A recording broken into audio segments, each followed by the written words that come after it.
Fees वृद्धि, college में wifi और हॉस्टल आवंटित किए जाने समेत विभिन्न मांगों को लेकर सोमवार को उदय प्रताप कॉलेज के छात्र नेता अनशन पर बैठ गए। छात्र नेताओं का कहना है कि जब तक उनकी मांगें पूरी नहीं हो जाती, उनका अनशन जारी रहेगा। इस दौरान छात्र संघ अध्यक्ष सुधीर सिंह, उपाध्यक्ष प्रतीक उपाध्याय व छात्र नेता अमरिंद्र प्रताप सिंह ने कहा कि पिछली बार चुनाव के बाद कॉलेज प्रशासन को अपनी मांगों से संबंधित ज्ञापन सौंपा गया था। इसमें छात्रों को हॉस्टल अलॉट करने, कॉलेज में वाईफाई की सुविधा, वकालत की पढ़ाई आदि की मांगे की गई थी। तब प्रशासन ने जल्द समस्या के निदान का आश्वासन दिया था। बीच बीच में छात्र नेता अपनी मांगों की याद कॉलेज प्रशासन को दिलाते रहे, लेकिन आश्वासन ही मिलता रहा। सोमवार को छात्र नेता कॉलेज प्रशासन से बात करने गए तो फिर आश्वासन दिया गया। इससे नाराज होकर छात्रों ने अनशन शुरू कर दिया है। नगर का सामने घाट ट्रॉमा सेंटर मार्ग गड्ढों में तब्दील हो चुका है। सड़कों पर 2 से 2.5 फीट तक गड्ढे बन गए हैं। संबंधित विभाग से इसकी शिकायत के बाद भी मरम्मत नहीं हो सकी है। इन गड्ढों के कारण आए दिन दुर्घटना हो रही है। सामने घाट से ट्रॉमा सेंटर पहले से ही खराब था। पिछले दिनों गंगा में आई बाढ़ ने इस मार्ग की हालत और बदतर कर दी है। इसके बाद भी रोज वाहनों के आवागमन से स्थिति और बिगड़ती जा रही है। जगह जगह से गिट्टियां उखड़ चुकी हैं। इस मार्ग से प्रतिदिन हजारों वाहनों का आवागमन होता है। रामनगर और लंका को जोड़ने वाला ये प्रमुख मार्ग है और BHU ट्रॉमा सेंटर आने वाले मरीज भी इसी रास्ते से लाए जाते हैं। शहर के खस्ताहाल व्यवस्थम मार्ग की हालत ये है कि रोज कोई न कोई वाहन सवार गिर रहा है और क्षेत्रीय नागरिकों को उनकी मदद करनी पड़ रही है। में पानी में तो और रहता है, मगर इस टाइम तो देखिए अभी सुबह गाड़ी गिरा था, वो बच गए। ऐसे ही यहाँ हमेशा घटना हो रहा है। इसको जो है आप लोग सोचना करके जल्दी से बनवाइए। कितना फिर गड्ढा हो गया है? अब गड्ढा तो बहुत था, मगर इस टाइम समथर हो गया। नहीं, गड्ढा तो इतना ले था, करीबन 2 फीट 2.5-3 फीट था बरसात में, मगर उसको पाटे हैं गिट्टी। जब सो को और कुछ नहीं करेंगे तो सही है, नहीं होगा। अभी भी हो रही है। गड्ढा चलते आते जाते पनिया बरस जा रहा तो गिट्टी हट जा रहा है। इसलिए जो है परेशानी है, तो उसको ठीक करें तो बढ़िया है। क्या किसी के चोट लग रहा है, तकलीफ कितना, हम लोग भी हैं, दौड़ते हैं, करते हैं, कुछ भाई जो होता है मदद उसको किया जाता है। क्या करेंगे। वाराणसी के डाफी टोल प्लाजा से कुछ दूरी पर अब नया टोल प्लाजा नवरात्र के पहले दिन सोमवार को चालू कर दिया गया। पुराना वाला टोल प्लाजा पहले 8 लेन का था, अब नया वाला 16 लेन का हो गया है। सोमा कंपनी के अधिकारियों का कहना है कि अब टोल प्लाजा पर जाम की समस्या नहीं रहेगी। पुराने टोल प्लाजा पर पहले आए दिन लंबा जाम लग जाता था। इसके बाद सोमा कंपनी ने इस 8 लेन के टोल प्लाजा को दोगुना करने का निर्णय लिया। सोमा कंपनी की ओर से 12 वर्ष से संचालित होने वाली अस्थायी डाफी टोल प्लाजा के जाम से अब लोगों को निजात मिलती दिख रही है। सोमवार को 4 बजे पुराना टोल प्लाजा बंद करके नए टोल प्लाजा के 16 लेन की विधिवत पूजा अर्चना के साथ शुरुआत की गई। जी, आज किस प्रकार का उद्घाटन हुआ और क्या है? ये जो नया टोल प्लाजा बना हमारा 16 लेन का, इससे पहले जो 8 लेन का प्लाजा था, तो अभी जो है हमारा ये 16 लेन का प्लाजा स्टार्ट कन्वर्ट हुआ है। तो इसमें सर जो कस्टमर है उनको क्या क्या नई फैसिलिटीज़ मिलेगी, इसके बारे में कुछ बताइए। कस्टमर को फैसिलिटी तो सेम है, बस कस्टमर से एक अपील रहेगी तो अपना फास्टैग जो है हमेशा रिचार्ज रखें, तो उनको यहाँ पे वेट नहीं करना पड़ेगा और स्मूथ ऑपरेशन चलेगा। प्रदेश सरकार के कैबिनेट मंत्री अनिल राजभर ने कहा है कि देश को बांटने और तोड़ने वाले आज देश को जोड़ने की बात कर रहे हैं। उन्हें अपना और अपने लोगों का इतिहास जानने की जरूरत है।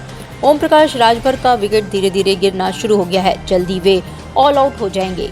वे सोमवार को सर्किट हाउस में पत्रकारों से बात कर रहे थे। कैबिनेट मंत्री ने विपक्षी दलों पर निशाना साधा है। उन्होंने कहा कि देशवासियों की अच्छी तरीके से पता है कि देश तोड़ने और बांटने वाले देश को जोड़ने की बात करने लगे हैं। उन्हें कम से कम ये अक्ल तो आई कि देश को तोड़ा और बांटा नहीं बल्कि जोड़ा जाता है। प्रधानमंत्री नरेंद्र मोदी के सामर्थ्य व क्षमता का परिणाम पूरी दुनिया देख रही है। और उनकी पार्टी का ये मनगढ़ंत आंकड़ा है। सच्चाई को जानने का प्रयास आज भी अखिलेश यादव नहीं कर रहे हैं। हम लोग बार बार कहते हैं कि राजनीति में जरा बड़ा जिंदा रहना है, राजनीति के अस्तित्व को अगर बचाना है तो अखिलेश यादव सच्चाई को स्वीकार करना जाने और इस तरह से फर्जी आंकड़ों को प्रस्तुत करके प्रदेश की जनता को गुमराह करने का प्रयास न करें। विश्व प्रसिद्ध रामनगर की रामलीला के 18वें दिन सोमवार को सुग्रीव से मिलन के बाद बाली भगवान श्री राम के बाण से मारा गया। बाली ने श्री राम से सवाल किया, कारण कवन नाथ मोहि मारा, मैं बैरी सुग्रीव पियारा। इसके बाद बाली अपने पुत्र को श्री राम की शरण में देकर प्राण त्याग देता है। अब वानरी सेना माता जानकी खोज में निकल पड़ती है। जाते समय हनुमान जी को श्री राम ने निशानी के तौर पर अंगूठी दी। वानरी सेना जब समुद्र के किनारे पहुंचती है तभी जामवंत जी हनुमान को उनके बल की याद दिलाते हैं। बल की याद आते ही हनुमान गर्जना करते हैं। यहीं आरती के बाद आज की लीला को विश्राम दिया जाता है।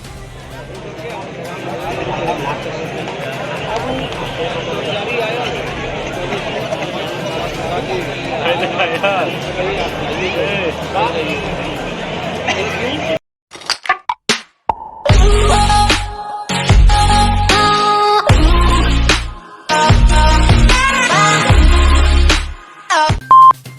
जिलाधिकारी कौशल राज शर्मा की ओर से वाराणसी के सभी होटल एवं रेस्टोरेंट संचालकों को 30 सितंबर से पहले सारे विभाग से अनापत्ति पत्र लेकर लाइसेंस के लिए पंजीकरण कराने के आदेश के तहत सोमवार को सिगरा थाने में बैठक हुई।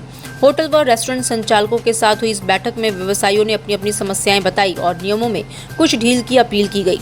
थाना प्रभारी ने राजू सिंह से स्पष्ट कर दिया कि सभी को सरकार की गाइडलाइन का पालन करना होगा। चौकी के अंतर्गत आने वाले जितने भी होटल व्यवसायी हैं, उनको जो है एसओ साहब ने बुलाया था।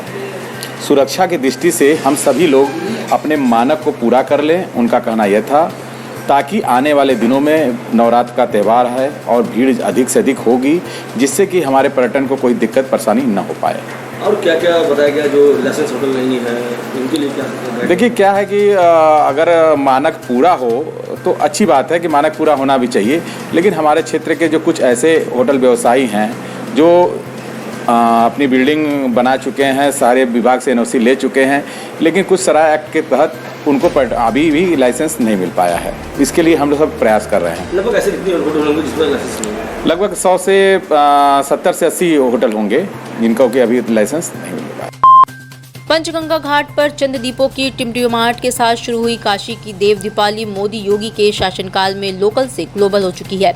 आसमान के सितारों के जमीन पर उतर आने का आभास देने वाली काशी की देव दीपावली को देखने के लिए दुनिया भर से बड़ी संख्या में पर्यटक आते हैं। मुख्यमंत्री योगी आदित्यनाथ के दिशा निर्देश पर इस साल भी काशी में भव्य देव दीपावली के आयोजन को लेकर प्रशासन ने तैयारियां शुरू कर दी है। पर्यटन विभाग के अनुसार से इस साल देव दीपावली पर काशी के घाटों को 10 लाख दीपों से रोशन करने की योजना है। ब्रांड बनारस और काशी विश्वनाथ के विस्तारित होने के बाद वाराणसी में पर्यटकों की रिकॉर्ड संख्या दर्ज की जा रही है। विभाग अब देव दीपावली में भी बड़ी संख्या में पर्यटकों के काशी आने की उम्मीद जता रहा है। फ्रांस की राजधानी पेरिस की युवती के साथ अभद्रता के मामले में आरोपित को पुलिस ने पकड़ लिया है। पुलिस कमिश्नर ए सतीश गणेश ने मीडिया को बताया कि आरोपित को पकड़कर पूछताछ की जा रही है। शीघ्र ही घटना का खुलासा किया जाएगा। गौरतलब है कि पिछले दिनों एक फ्रांसीसी युवती भेलूपुर थाना क्षेत्र के केदारघाट स्थित गेस्ट हाउस में ठहरी थी। वहीं की गली में मिले कथित गाइड ने उसे 2 दिन तक घुमाया और तीसरे दिन एक रेस्टोरेंट में ले गया, जहां उसने बियर में शराब मिलाकर उसे पिलाया, जिससे उसकी हालत बिगड़ी। युवती का कहना है कि जब उसे होश आया तो बिस्तर पर वो नग्न पड़ी थी। चिकित्सा से इलाज के बाद युवती ने भेलूपुर थाने में तहरीर देकर अज्ञात के खिलाफ मुकदमा दर्ज कराया था।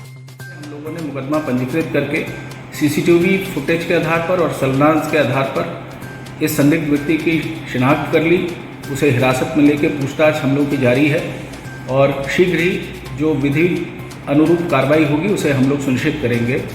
साथ ही साथ चूंकि एक विदेशी महिला के साथ ये घटना घटित हुई है तो उनके दूतावास को भी इसकी औपचारिक जानकारी हमारे स्तर से दी जा रही है। 2 दिवसीय दौरे पर राजस्थान के राज्यपाल कलराज मिश्र सोमवार को वाराणसी पहुंचे। उनका श्री काशी विश्वनाथ धाम संकट मोचन मंदिर में दर्शन पूजन का कार्यक्रम रहा। इस दौरान वे सर्किट हाउस में मीडिया से बातचीत के दौरान राजस्थान के मौजूदा राजनीतिक हालात पर टिप्पणी करने से बचते रहे। इसे एक राजनीतिक दल का आंतरिक मामला बताया। उन्होंने कहा कि राजस्थान में विधायक इस्तीफा दे रहे हैं, ये एक राजनीतिक दल का आंतरिक मामला है, पार्टी ही इसे ठीक करेगी, इसमें संवैधानिक प्रमुख का कोई कार्य नहीं है। अब मामला मेरे पास आएगा तो देखा जाएगा। मुख्यमंत्री अशोक गहलोत की इस्तीफा देने पर भी उन्होंने उसे पार्टी का मामला बताया। राज्यपाल की भूमिका के संबंध में उन्होंने कहा कि जब उनके पास जरूरत होगी तो वो संवैधानिक निर्णय लेंगे। वहीं वो शाम में श्री काशी विश्वनाथ धाम पहुंचे, जहां उन्होंने बाबा के दरबार में हाजिरी लगाई और पूजन अर्चन कर आशीर्वाद लिया। मिश्र जी सब परिवार आए थे और उन्होंने बाबा विश्वनाथ का दर्शन एवं पूजन किया। पूजन में उन्होंने विश्व कल्याण, राष्ट्र कल्याण की कामना तो की, इसके साथ में राजस्थान में आ रही सरकार की अस्थिरता को देखते हुए भी इन्होंने राजस्थान की जनता के लिए बाबा विश्वनाथ से आशीर्वाद मांगा है। आज से शारदीय नवरात्र की शुरुआत हो गई है। बता दें कि आदिशक्ति की आराधना का क्रम इस बार पूरे 9 दिनों तक चलेगा। हर दिन देवी के अलग स्वरूप की आराधना होगी। वहीं पहले दिन माता शैलपुत्री स्वरूप के दर्शन पूजन के लिए मंदिरों में आस्थावानों की भीड़ उमड़ पड़ी। रविवार देर रात से ही श्रद्धालुओं की लंबी कतार मंदिर के बाहर लग गई थी। मंगला आरती के साथ ही माता के जयकारे के उद्घोष के साथ पूरा मंदिर परिसर गूंज उठा। वहीं दुर्गाकुंड स्थित दुर्गा मंदिर में भी भक्तों का तांता लगा रहा। पुरुष व महिला श्रद्धालुओं ने देर रात से लाइन में लगकर देवी के दर्शन करते नजर आए। ये क्रम देर रात तक जारी रहा। इस दौरान सुरक्षा के मद्देनजर मंदिरों के बाहर पुलिस अलर्ट थी। आज नवरात्र चल रहा है, पहला दिन है नवरात्र का। नवरात्र के दिन में यहाँ बहुत से दर्शनार्थी आते हैं, बहुत भीड़ होता है और उसका जो सही तरीके से हम लोग देखभाल कर रहे हैं। तो पुलिस प्रशासक भी है लपटी हुई और इस तरह से कैसों में ये प्रार्थना किया जाता है कि 9 दिन का समय बिता दें, क्योंकि बहुत काफ़ी भीड़ होती है। यहाँ का दर्शन का बहुत महत्व है। नवरात्र में जो अपने दिल से मनोकामना को चाहता है, माई से मांगता है, उसका पूरा करती है। मंदिर कितने बजे से लोगों के लिए खुला गया है? मंदिर 1 बजे रात तक खुला रहता है, 3 बजे भोर से। नवरात्र भर 3 बजे भोर से 1 बजे। डिजिटल इंडिया का digital new platform live VNS पिछले 7 वर्षों से बनारस की सेवा में। पाइए बनारस के कोने कोने की खबर निष्पक्षता के साथ। लाइव VNS से बनारस की ताज़ा तरीन खबरों के लिए प्ले स्टोर से डाउनलोड कीजिए लाइव VNS ऐप या फॉलो कीजिए लाइव VNS को सोशल मीडिया पर।